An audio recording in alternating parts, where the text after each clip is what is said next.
Hello everyone, and welcome to Cobra Kai, the video game, and thank you to Big J for gifting me this game. It's actually the second beat 'em up Big J has gifted me. He originally gifted me Dungeons: The Eye of Draconis, which I did not find particularly good, but I do think not only is this good, but I'm having a much better time with it. So even though this game is structured like a traditional side-scrolling beat 'em up and clearly inspired by them, the gameplay is vastly different. It is far more modern. The first thing you'll probably notice is that we're scored on our combos, but we're not scored on the length of our combos, we're scored on the variety of moves we use. The more varied our moves, the higher the letter grade, and those letter grades count toward our rank at the end of the level. We currently have 5 special attacks we can use that are on cooldowns, and we can chain those together. They all have their own invincibility frames and functionality. We can chain punches and kicks together to perform non-special combos, we can dodge roll, and we can parry some enemy attacks to regain health. There are also environmental kills, which you'll see here in just a moment, and traditional beat-em-up things like weapons. But really, it's sort of a Devil May Cry game that's got a bit of an old beat-em-up style to it. I don't even know if it's possible for me to properly go over all of the mechanics in this video, but I'll do my best. As far as the basic punches and kicks go, you don't get any invincibility frames for them, and none of them are safe, but they perform various utilities, like there's a combo that sweeps enemies' legs, there's a combo that kicks them into the air so you can juggle them there, stuff like that. And there are beat-em-up weapons you can pick up that break after a few uses, but the special attacks, what you're seeing right now, they're the meat. I just used 3 of them in a row, that being Cobra Uppercut, Burning Feet, and Cobra Punch to juggle those enemies helplessly, and we used the Cobra Dynamite just there to knock that enemy into the air. They all serve their own unique functions. Cobra Uppercut, is a big damage dealer, usually against one enemy. Burning Feet staggers enemies by catching the ground on fire and allows for easy juggling. Cobra Punch moves enemies across the screen to a more advantageous position. That's your enemy mover. Double Threat carries you and the enemy across the screen. That's the big 1-2 kick. Big flaming 1-2 kick, I should say.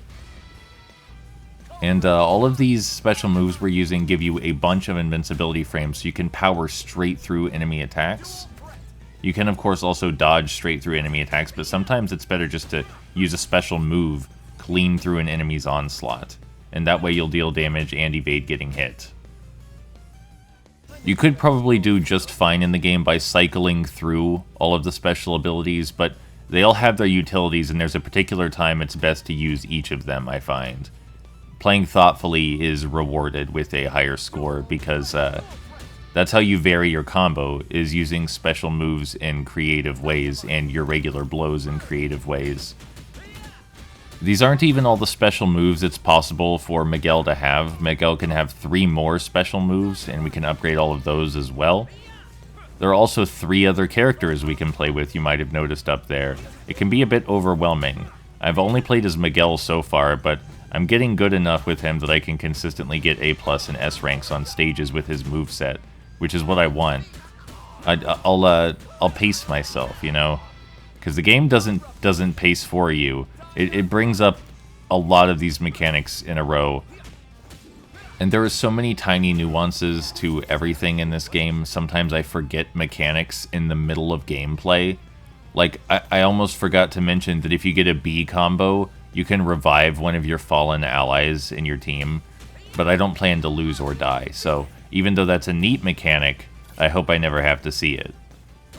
We also have our ultimate, which is flashing down there in the lower left, that we can use to stun all the enemies around us at once, which is super useful for setups. You know, a lot of games have tried to modernize the arcade beat-em-up genre. This really feels like the first one I've played that feels like a modernization of the beat-em-up genre. I think it succeeds at that. This game is definitely a perfect example of the obsession a lot of modern games have with creating more moves, more levels, more characters, more content. Not only are there so many stages in this game is massive, but there are 8 playable characters, each with their own special moves. You can go back and get S ranks on every stage after you're good enough to tackle them that way. There are so many moves, even outside of special attacks, to get used to and understand. After I beat this game, there's no way I'll have a perfect understanding of all of the mechanics.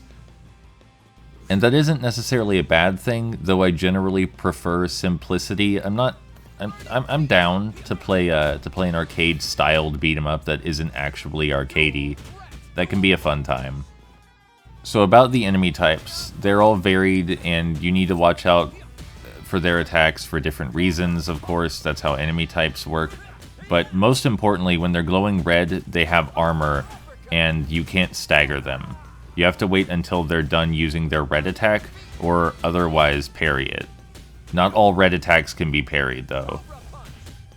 Of course, as was mentioned earlier, another option is just to power straight through their attack with a special move, which I do a lot of the time. I just did it now, for example.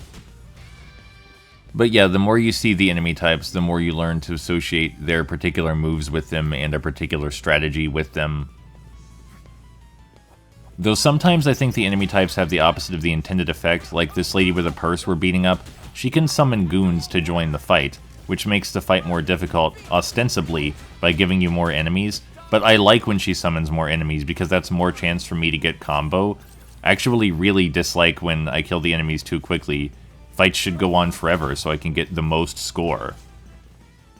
It's the same way with any enemy types that heal themselves. I like letting them heal themselves because that makes the fight go on longer so I can get a more varied and higher ranking combo.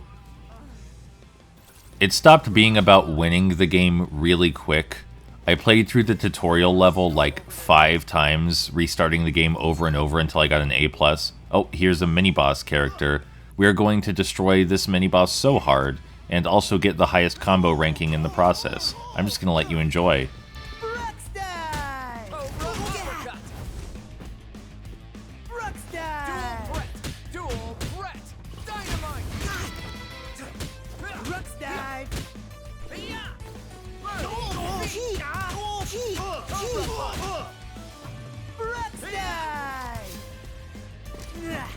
Cobra Uppercut! Dual threat! Dual threat! Dynamite!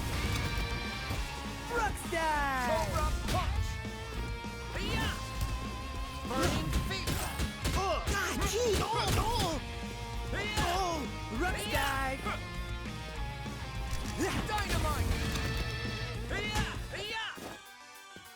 Cobra punch! Burning feet!